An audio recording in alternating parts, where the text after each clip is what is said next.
تمہارے پروردگار نے فرمایا ہے کہ تم مجھ سے دعا کرو، میں تمہاری دعا قبول کروں گا۔ جو لوگ میری عبادت سے ازراہ تکبر کتراتے ہیں ان قریب جہنم میں ذلیل ہو کر داخل ہوں گے۔ اللہ ہی تو ہے جس نے تمہارے لیے رات بنائی کہ اس میں آرام کرو، اور دن کو روشن بنایا کہ اس میں کام کرو۔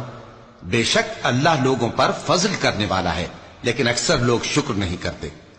یہی اللہ تمہارا پروردگار ہے جو ہر چیز کا پیدا کرنے والا ہے، اس کے سوا کوئی معبود نہیں، پھر تم کہاں سے بھٹکائے جاتے ہو؟ اسی طرح وہ لوگ بھٹکائے جاتے تھے جو اللہ کی آیتوں سے انکار کرتے تھے۔ اللہ ہی تو ہے جس نے زمین کو تمہارے لیے ٹھہرنے کی جگہ اور آسمان کو چھت بنایا، اور تمہاری صورتیں بنائیں اور صورتیں بھی اچھی بنائی، اور تمہیں پاکیزہ چیزیں کھانے کو دیں۔